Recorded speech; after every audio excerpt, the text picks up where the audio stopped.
And now Yeah. we're looking at a dreadful 20 to 25 times the amount of omega-6 to 1 part omega-3. So that constant trumping means that your omega-3 just doesn't stand a chance to be absorbed. So that's why it's really important for us to move away from these fats.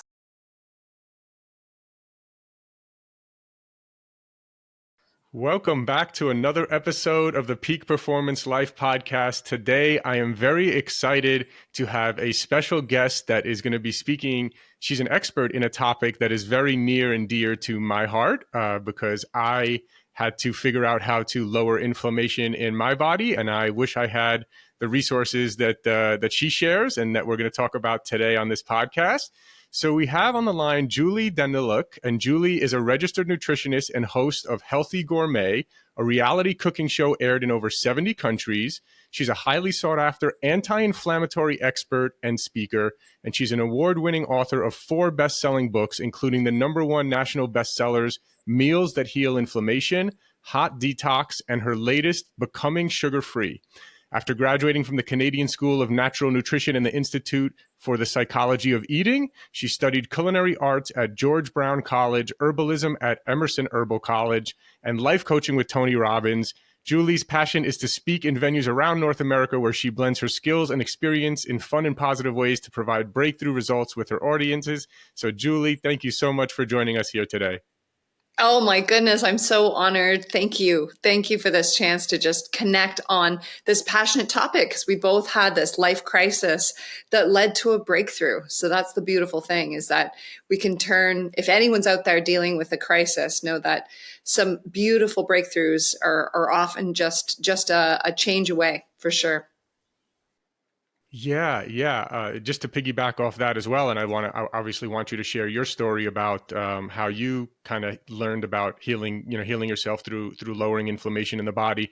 But just to piggyback on what you just said, what I thought was the absolute worst thing that could ever happen to me when I was in massive pain and inflammation and at the lowest point, in the end, when I look back at it now, it was actually the best thing that ever happened to me because it created all this change and positive, trajectory in my life. So again, for people listening now that might be in major pain and inflammation, I think you're going to get a lot of value out of this podcast, and also know that, you can never see it in the moment when you're in that pain, but looking back a few years from now, you might actually see, hey, you know what? I turned that negative into a positive. So just wanted to say that. Absolutely. But yeah. It's such a great opportunity. Yes, a great opportunity. I love that. And this is an opportunity. That's great. So yeah, please tell us a little bit about your story. Okay, I had near-death food poisoning in Thailand. I ate the wrong pad thai that wasn't properly refrigerated, and I ran an insanely high, like 105-degree fever. They had to pump me full of antibiotics. I ended up with acute arthritis, bursitis, and colitis simultaneously. It took years to heal it, and when I got home, I was in such a black space because I couldn't leave my washroom. I was going to the bathroom 14 times a day, and I started dating a new guy, and he was so sweet. He kind of looked at me really one day and he said, "What are you going to do to heal?" And in that moment, I got the impact. I got the fact that I wasn't just dragging myself down. It was huge. I felt like a huge burden to him, to my family. And I couldn't do what I wanted to do with my life. I couldn't work. I couldn't be the contribution I was meant to be. So in that moment, I just had a dark night of the soul. I climbed into my hot bathtub. I rocked myself through this like enchantment that I was going to wake up and do everything I needed to heal. Because at that point, I had a lot of emotional eating issues. And the next day, I just started writing down everything on a piece of paper of all the foods that were healing to my gut, and a long laundry list of foods that I knew was a huge trigger for me. I had to like let go of these foods that tasted good for 30 seconds, but then it was a form of self-harm. So I started to have this filter question. I would look at a food and ask, is this food for self-love or is this food for self-harm? And through that filter question, I really started to have this understanding of anti-inflammatory nutrition and studied it, read every book that I could possibly get my hands on, distilled it down, luckily having an actual degree in nutrition, I was able to delve into the material at a really high level and create Meals That Heal Inflammation, a book that has 1,200 published studies. And then I went on to actually create a proper study of the anti-inflammatory diet. So with that, I'm now in remission of arthritis, bursitis, and colitis, and so grateful for a chance to spread the word and say food really does heal us inside and out. Yeah, that's so good. Yeah, I'm so tempted to just jump in. I'm like, what are the bad foods? What are the good foods? I definitely want. I'm sure We can people. go there. We can start there. Yeah. Let's go there. I'm sure people are Sure, wondering, like, what are absolutely. some of the common ones, the big ones that people are eating maybe on a daily or weekly Some basis that's of really the hurting. worst foods you could Mhm. possibly eat for inflammation. I'm going to pick the food I would put at the top of the list.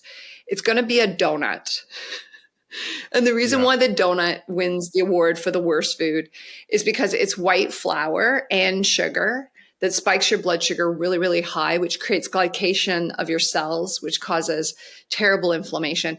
But then we're actually putting it in deep fryer oil, which is a seed oil that's extremely high temperature. It's highly refined, it's oxidized, and it changes the cells of your body. So every cell of your body has a phospholipid layer, and we're giving ourselves an oil change with every bite of food. So every time you're Mm. consuming that deep fried omega-6, it's changing out the layer of your cell, creating that inflammatory response because the cells no longer talk to each other correctly. And Yeah. oftentimes we're really looking at acrylamide is another toxin that's created when you take crispy things like potato chips or corn chips and we drop them into frying oil. We create this bizarre toxin called acrylamide, which we now Mm. realize is profoundly inflammatory. So we got a real mix here. I would say that's probably at the top of the list. Another one that might surprise people is processed meats with nitrates, then putting Mhm. those on a grill and having super flamed up grill with maybe some sauce on it because that's going to add like a sugary sauce to a nitrate filled meat. It's creating extra glycation, but you're also getting a crazy toxin called polycyclic aromatic hydrocarbons, or PAHs for short. And those Mm. PAHs literally destroy the gut lining and are incredibly hazardous to your heart.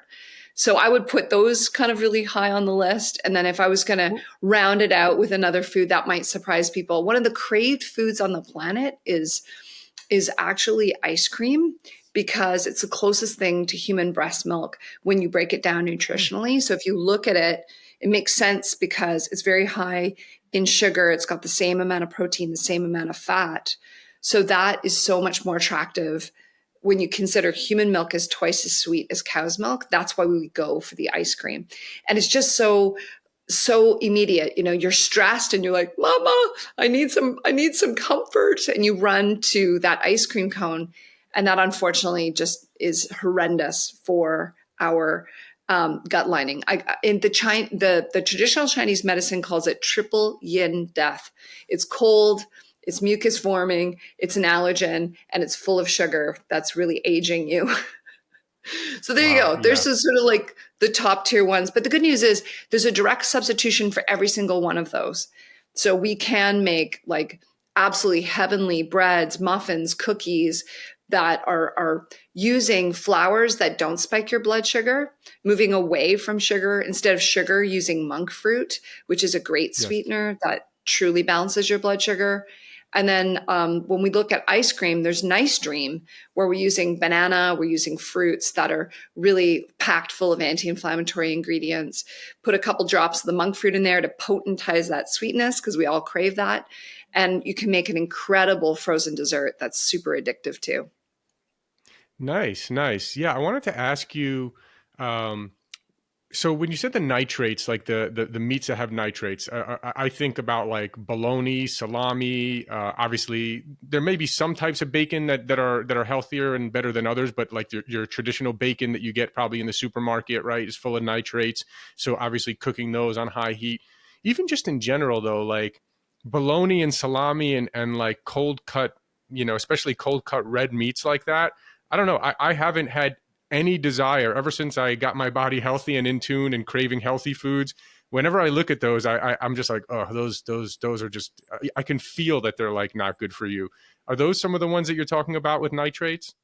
Yeah. And the thing is we can return back. We just have to go back 30, 40 years when we would embrace thinly sliced turkey, thinly sliced roast beef. Like, I'm not saying to get rid of these beautiful high protein foods. It's just the way Mm-hmm. they're processed that causes real detriment, and also just the Yeah. health of the animal. So if we can really try to get to grass-fed meats, that makes a huge difference, because I could do a whole hour on the importance of the different types of fat, and we need to balance out omega-3, omega-6, omega-9, and saturated fat. And unfortunately, everybody eats these grain-fed chicken, grain-fed beef, and that is really high in omega-6 because of the processed grains that they're fed. And it's just so beautiful when you can move to a healthier chicken that's fed omega-3 flax in their feed, or when you have an animal granging on an open range, eating those grasses that are rich in omega-3. It's a Yeah. game changer, because those are going to be providing that very anti-inflammatory omega-3. I like to call EPA, eat your pain Mm-hmm. away. It's like an acronym for people to remember that omega-3 helps to literally reduce the pain in your joints, in your muscles, because it's the most active anti-inflammatory fat of all the different types of fats you can Yeah, consume. yeah, I know. There's a lot of discussion about how our ancestors, in the paleo area, had a much higher omega-3 intake and much lower omega-6 intake compared to what we have now. And I know that I agree with you. Fried foods is one of the major first things I would tell people to stay away from if they're wanting to lower inflammation. Um, what do you think though about seed oils, even if they're not in fried foods? Seed oils, because it's one of the main things I look for when I read the back of a label or of a food, nutrition facts, whatever. I'm looking to see if there's different seed oils in there. And it's like 95% of salad dressings have seed oil. When you go out to eat at restaurants, so that's cooking with seed oils, that's even worse. But what's your, is seed oils like in salad dressing and things of that nature? Are they also, really bad for inflammation? Absolutely. Just by the mere fact that omega-3 and omega-6 compete for absorption through an enzyme called Mm. delta 6 desaturase, you actually require, it's like a competition. And back in the old days, we would have a 1 part omega-3 to 1 part omega-6 in the paleo times. And now Yeah. we're looking at a dreadful 20 to 25 times the amount of omega-6 to 1 part omega-3. So that constant trumping means that your omega-3 just doesn't stand a chance to be absorbed. So that's why it's really important for us to move away from these fats. And also, so many of these grains are grown with very heavy pesticides, Yeah. genetically modified, and Yeah. they're highly processed. And through the way they're processed, that's what's truly bumping them from maybe a healthy GLA that you might find in hemp hearts.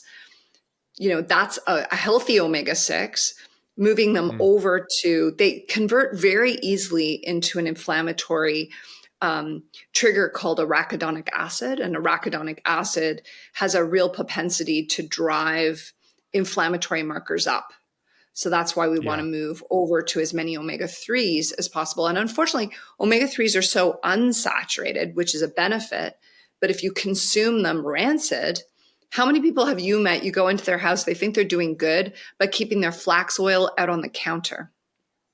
Like, we Mm. have to protect these oils, bubble them up. And if you are going to consume any omega-3 oil, I like to actually keep it in the fridge or the freezer in order Yeah. to just make sure that they stay really healthy. Because oxidized oil is inflammatory oil. The second it is exposed to heat, to light, Mm. and it ages out, that unfortunately the oxygen fills in those empty spaces on the carbon chain, and boom, we've got an inflammatory fat as well. So I've really changed how I consume omega-3s. I used to be a big guzzler of the huge bottles of omega-3, and now I like to take them in a capsule, because I like to have them wrapped in a nice container. I keep the capsules in the fridge, and I also like to make sure that they actually have lots of antioxidants to prevent oxidation. So they often use things like rosemary oil or green tea extract or something to preserve the oils from oxidation. Yeah. Yeah. The seed oils, they're just everywhere. The seed oil, I mean, like Mm-hmm. you can't even get nuts anymore without them being roasted in some sort of seed oil. And you really have to check. I have a good friend who's, he's by most standards pretty health conscious, more health conscious than the average person. And I go in there and he has a big bag of almonds, on his counter. And the first thing I do, of course, is I look at the back of the bag and I see, oh, roasted with seed oils. And I'm like, did you know this is? He's like, no, I didn't even think, man. Why are they doing that to almonds? Why are they ruining almonds like that? And it's just everywhere. So it's something that, it's crazy because most people look at the back of a label to see how many calories something has versus I'm looking at it to see how much added sugar, how much, is there seed oils in there, things of that nature. So it's really, So really important. I'm gotta be glad. looking I'm out. glad you've got the detective hat on, and that's what everyone has to do in this time, for sure. Yeah, even when I go out to eat, if I'm going to order like a salmon, I ask them, what oil are you cooking this in? And it's crazy. Like even True Food Kitchen, which is one of my favorite restaurants now that they stopped using seed oils, but about a year ago, prior to a year ago, they were literally like they said, oh yeah, the salmon is cooked in some mix of oils that includes canola and some other stuff. I'm like, wait a minute, you guys are supposed to be the healthy restaurant. I guess enough people finally complain that they moved to olive oil for everything, and they don't use any more seed oil. So that's great. I can eat there happily again. But sometimes you have to ask, and maybe you can ask for them to cook it without any oil or using maybe butter instead of oil or something like that. Have you heard the disaster of the fake olive oil industry that's going on? There's a wonderful article called Slippery Business in the New Yorker exposing how Mm. many olive oil companies, if it's clear, if it's in a plastic jug and it's super cheap at the store, it's probably not olive oil. It's probably canola oil, corn oil, soya oil that's being passed off as olive oil. So it's really important. Take your olive oil, stick it in the fridge. If it never goes cloudy, it's not olive oil, because olive oil actually goes stiff, being partially like being omega-9, it's closest to being a saturated fat.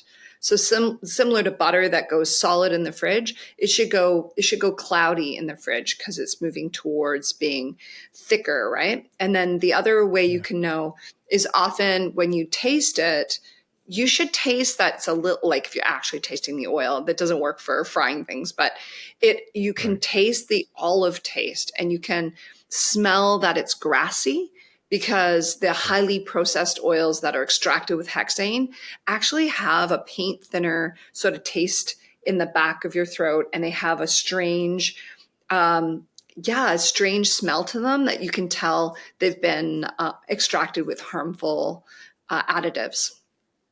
Yeah, Yeah. yeah, that's a good point to mention. That's a shame. I think also avoiding blends of olive oil. Like sometimes if it's like a Mediterranean blend and they're blending 7 different types of olive oil from 7 different places, I'd rather find an organic, extra virgin from a single source. Now I personally order it. I have a family member who gets it straight from their village in Greece, and I buy from them. Or I try to find. There was a great the olive oil club I think I was a member of for a while, where they would ship you the top rated olive oils from That across is the a world. great But idea. yeah, I think the I source love is that really because important because olive oil certainly, yeah, I order yeah, my it's olive amazing. oil from Greece as well. It's a really great idea if you know somebody, for sure. And it's really Yeah. real olive oils often have like an expiry date and a pressing Hmm. date, and you get to know that it's a legit place for sure. And also certified Yeah. organic, there is at least field to table tracing, which is great. Hmm. Hmm. Yeah, so I know Yeah. you have a whole. I think on your website you provide like some sort of checklist about like anti-inflammatory food choices, right? And so let's keep going. Let's go a little bit more for people Sure. who yeah. So I would say the most anti-inflammatory foods are leaning into things like avocados are profoundly anti-inflammatory. Omega-3 rich fish is extremely Mhm. good for you.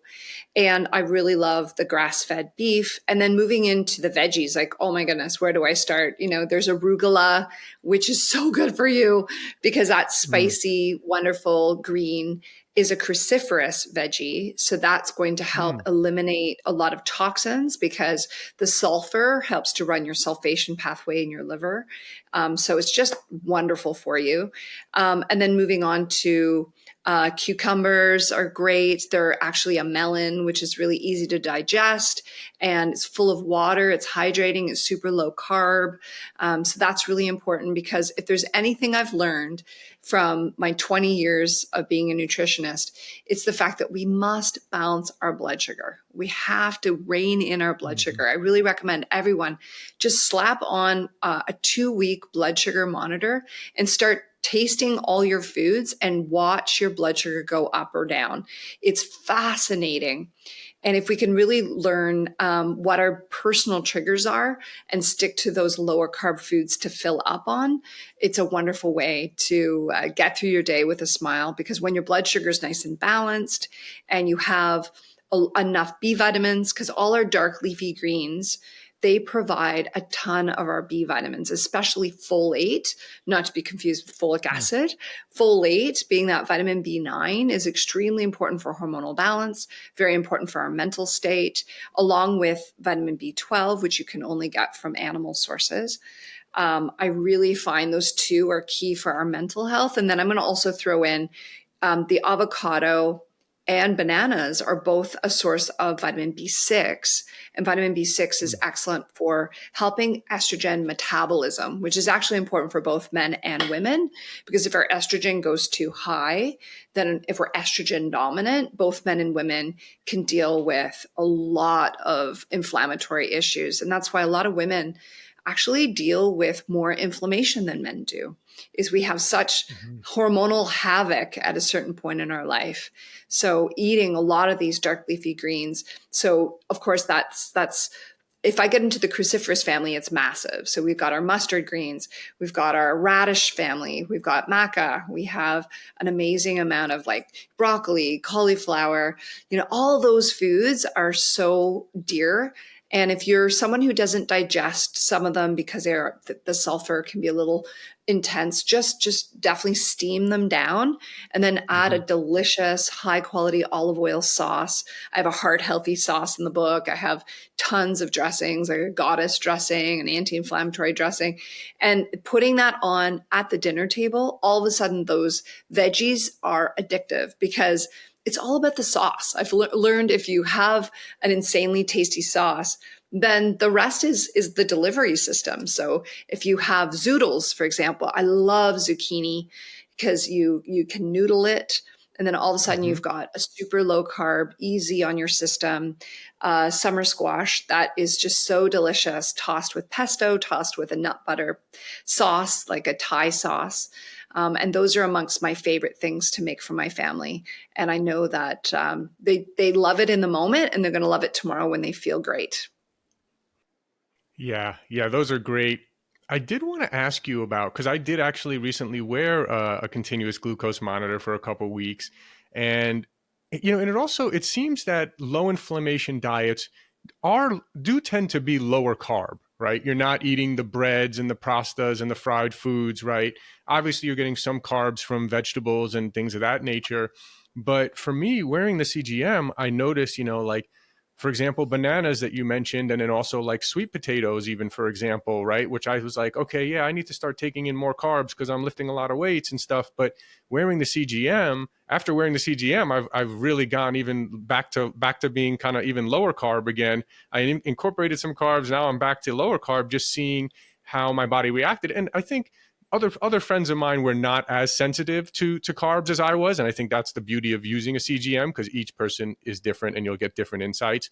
But for me, yeah, I've gone even lower carb since wearing it because I'm just like, so I don't know, like again, banana is like one of the most controversial foods I feel like because it's like it It is, some truly people say it's is. high in sugar. Yeah, so tell me, Yeah. what do you think about about So that? I mentioned it as a source of B6, but I will definitely say that I personally barely ever eat banana unless it's baked into something with lots of fiber.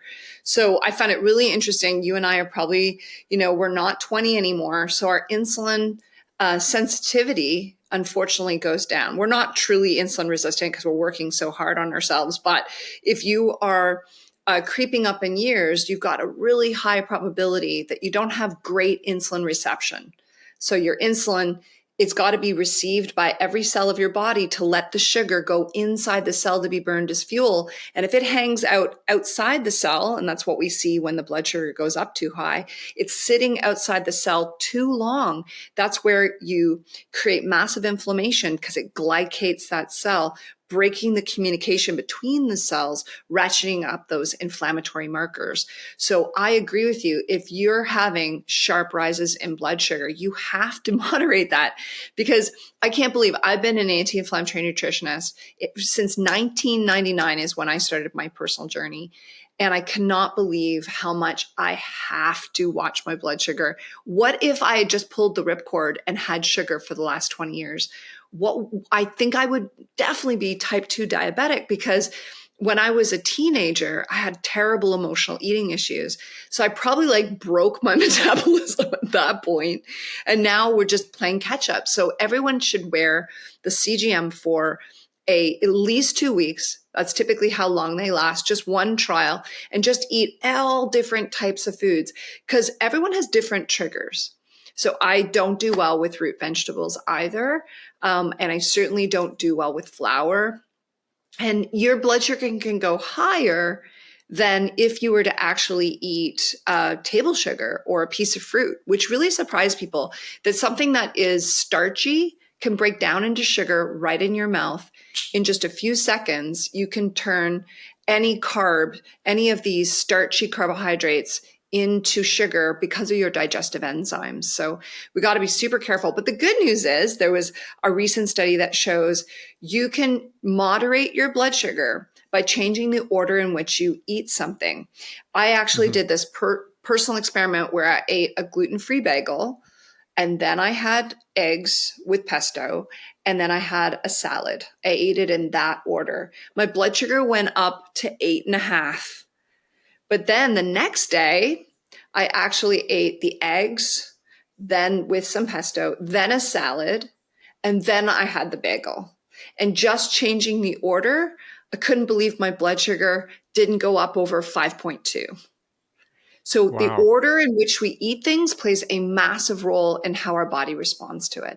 And that's the real trick, is because we're on a training schedule, we're trying to get strong, because every day after 30, guys, your muscles we got to hold on to it, right?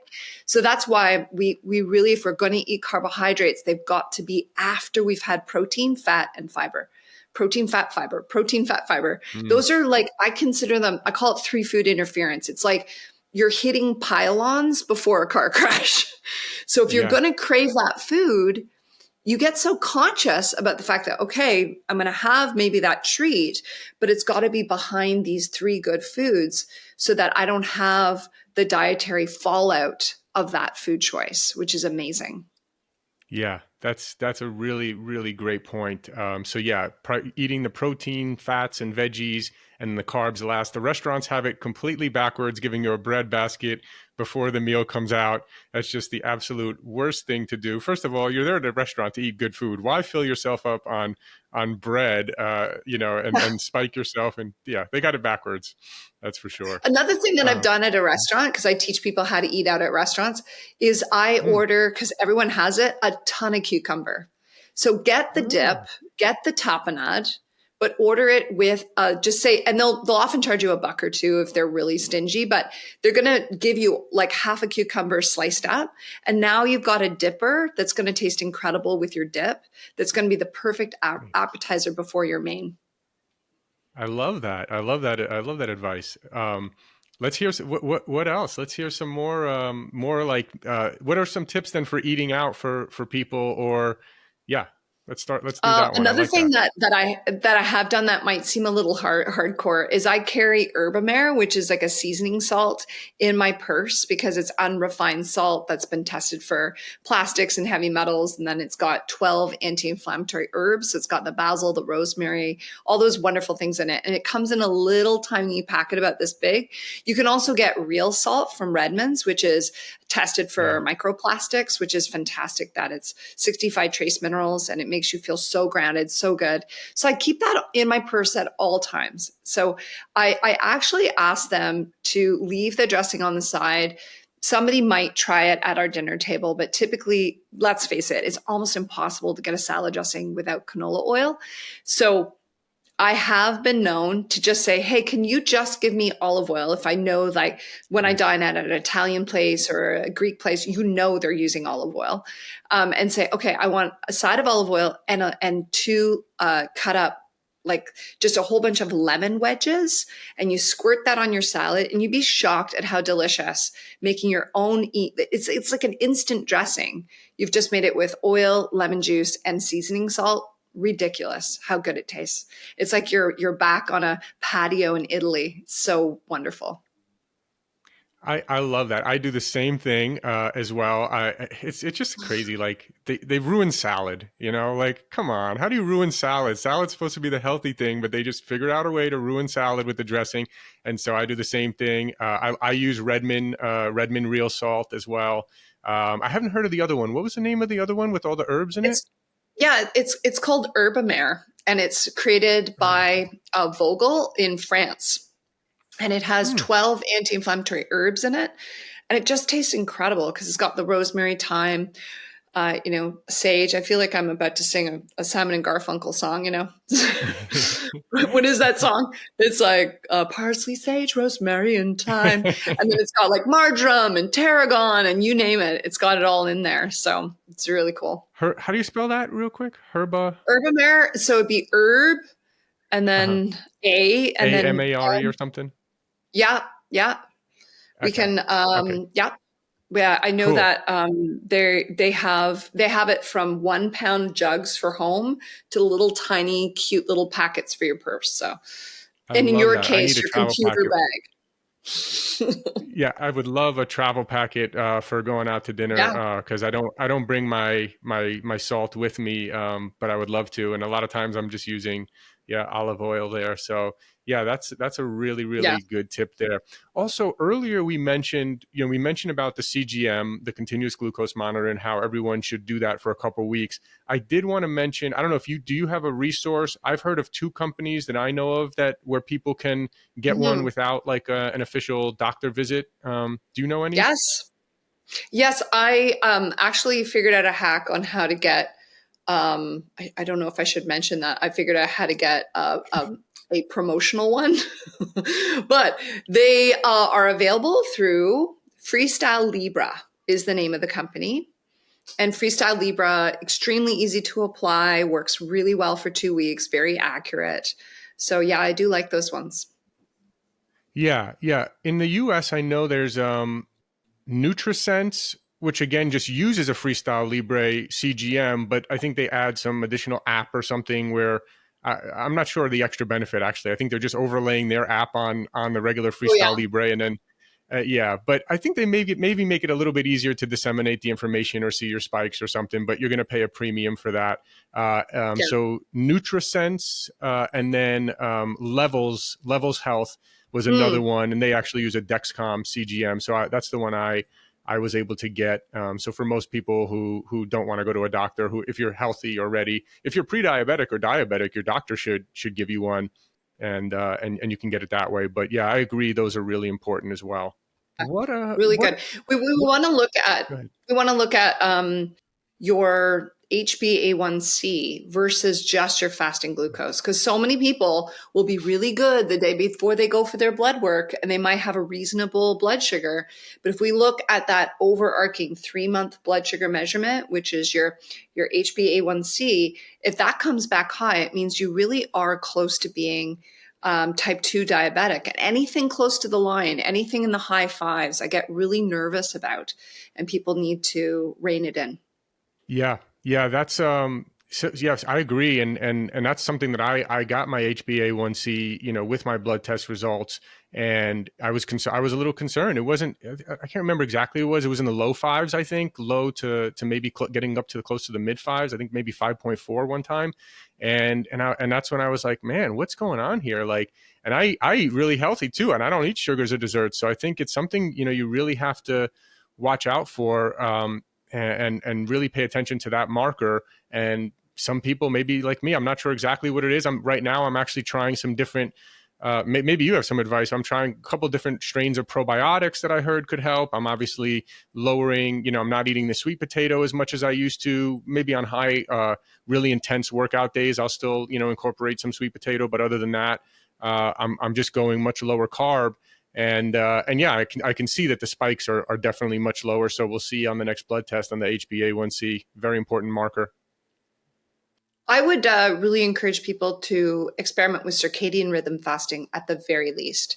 So there's sort of 6 different types of fasting, but circadian rhythm basically means never eat in the dark. So when you follow the rhythm of the sun, because when melatonin is expressed, so after the sun goes down, your melatonin comes out, melatonin trumps insulin sensitivity.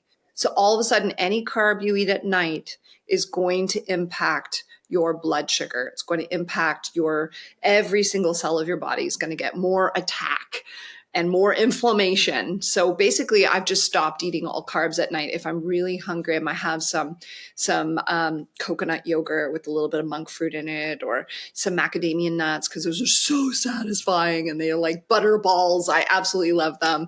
They're my favorite. So those, like, Netflix and have a snack, I get that, but I have now kind of pushed my eating window tighter and tighter.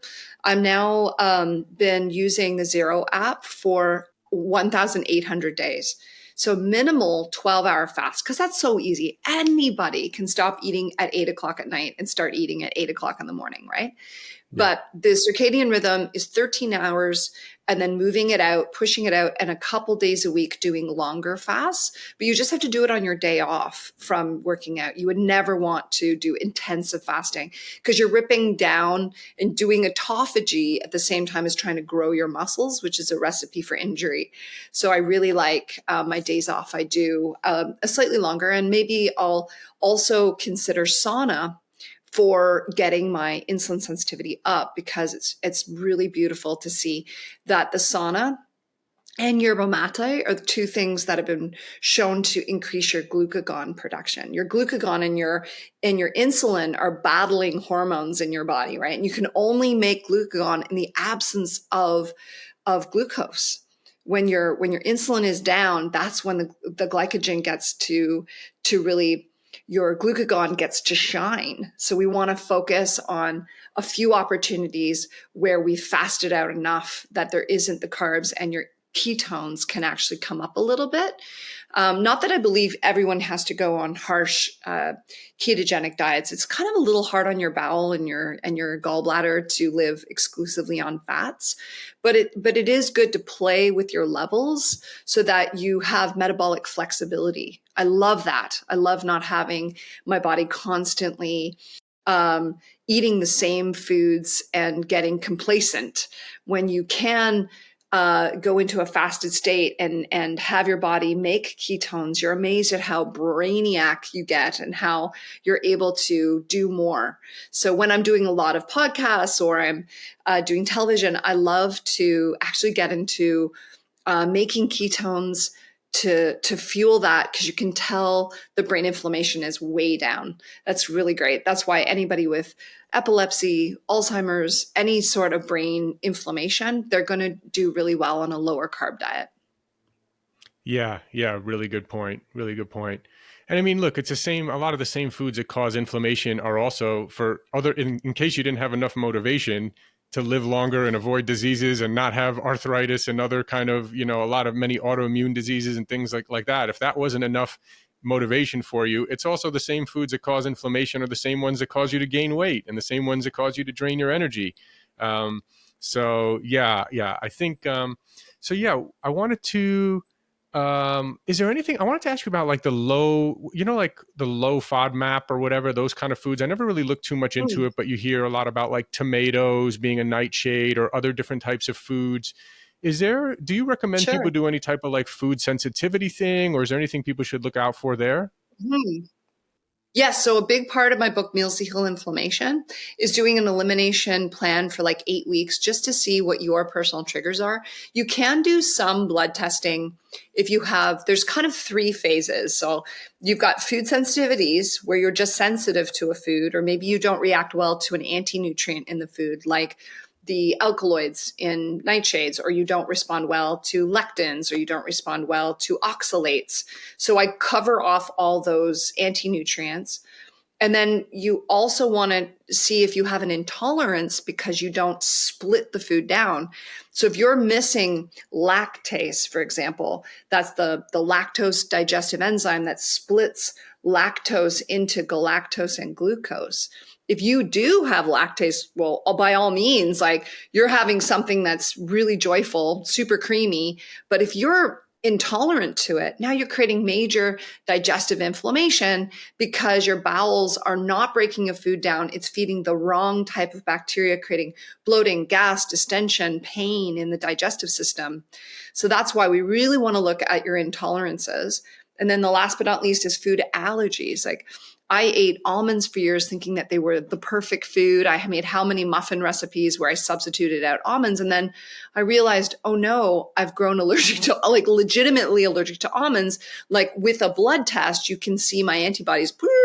So now I realize we need to also be careful to rotate our food choices so that we don't overdo it and oversensitize ourselves, because we would hate to trigger our immune system and become allergic. So remember, there's sensitivities that are often tied to anti-nutrients, there's those intolerances, and then there's allergies. And in my book, we try to look at all of them to find the live it for you. Instead of the Daniluk diet will never exist, it's what's your live it, your personal plan of an evolving menu that makes you feel awesome. Because everyone's different, right? Just like we saw with the Yeah, CGM, you do a spike with sweet potatoes, but my dad would not necessarily have that issue. So we're so individualized. I say get rid of the diet, never diet again. It causes weight gain in 95% of cases. And we got to like tune into a lifestyle and get rid of the wagon analogy. Like just no more getting on and off the wagon. We want to just zero in that's right. on a lifestyle shift that's doable. I Yeah. agree. And for me, again, lowering inflammation is the most important thing. And in my life, I just see this as this. I've found a way to really enjoy the way that I eat, and it's still very healthy, and it's still low carb, and I still feel very satiated and have the energy that I need, and I feel great. So yeah, I highly encourage people to check out your resources and find a diet that works for them. And let me ask you then about, I know you've had some incredible success stories, and we can start talking a little bit about the incredible programs you have and the books that you have. I'd love for people to know where they can learn more about you. But I know you mentioned you have a lot of success stories. Maybe we could talk about one of those as well.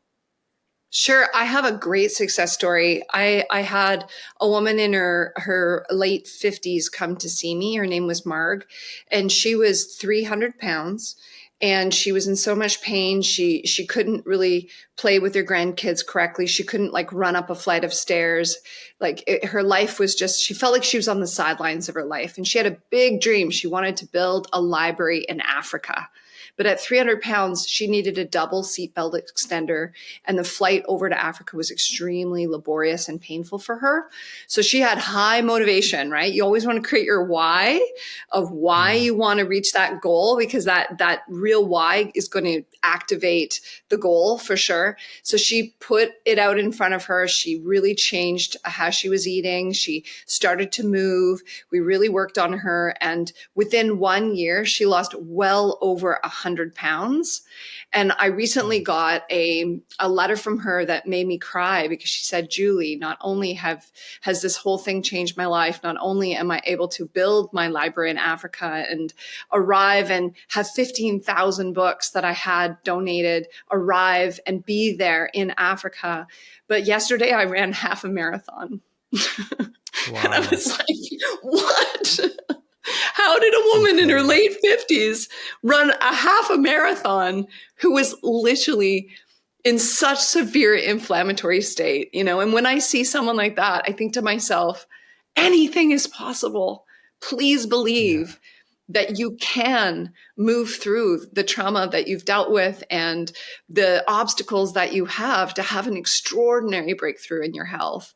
And I'm so lucky to run an anti-inflammatory support group. So every Wednesday night, we get on the phone and everybody has a moment of sharing and connection. And we have this gorgeous, I moved away from using social media. It's on the back end of my website, like this really heartfelt sharing platform.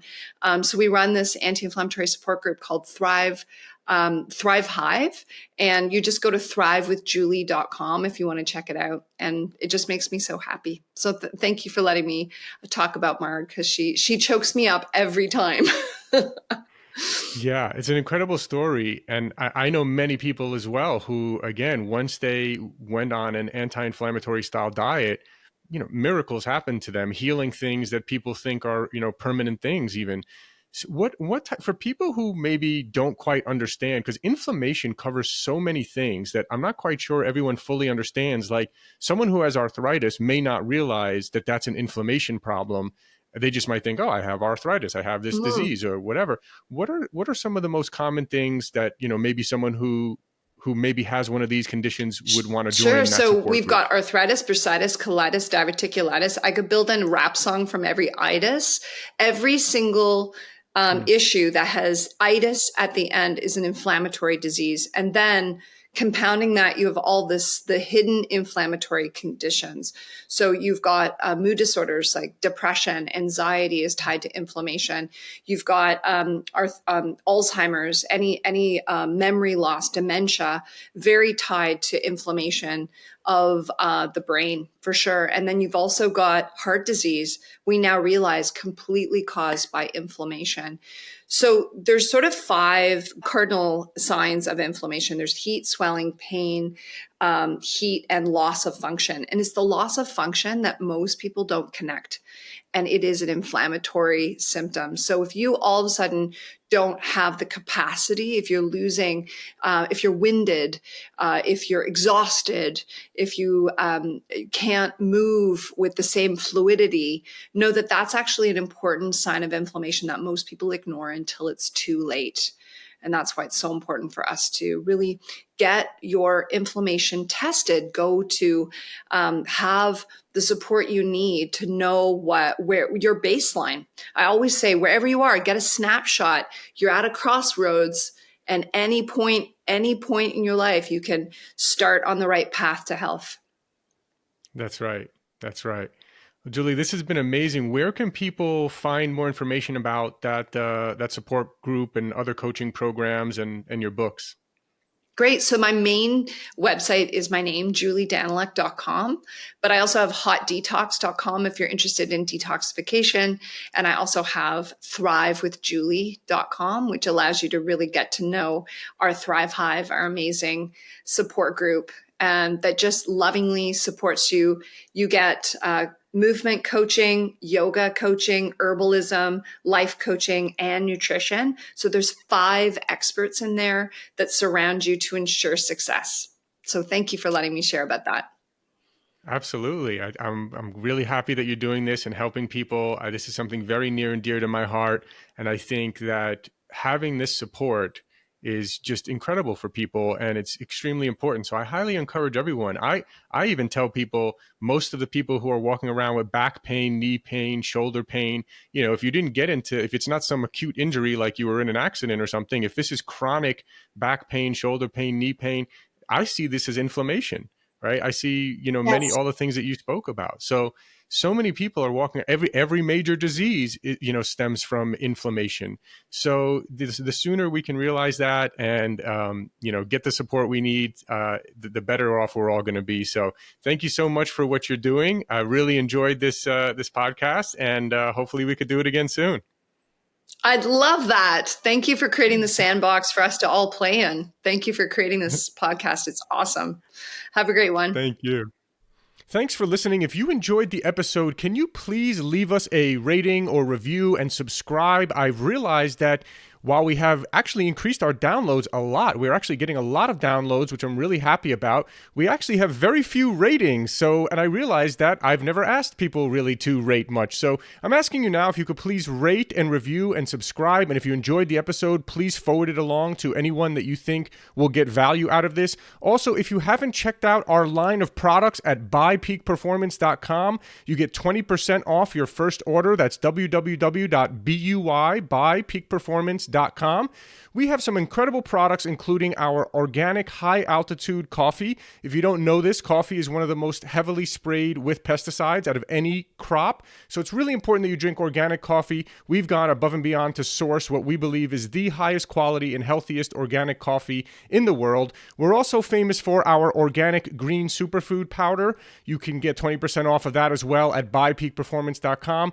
We also have an organic, vegan, and paleo plant protein. See, most of the vegan proteins out there are using brown rice protein, which is really not a good source of protein, and it's also a grain. And if you're paleo, you know that grains tend to cause inflammation in some cases for some people. And so we wanted to make one that was paleo-friendly and vegan and organic. We made an amazing amino acid profile, so it's really one of the best plant proteins for muscle building. So you can check out Peak Performance Organic Plant Protein. You can find that on our website. Of course, all our products are on Amazon as well. So thanks again. And again, please, if you enjoyed the episode, please forward it along to someone who you feel can get value out of it. And please leave us a rating, review, and subscribe. Thank you.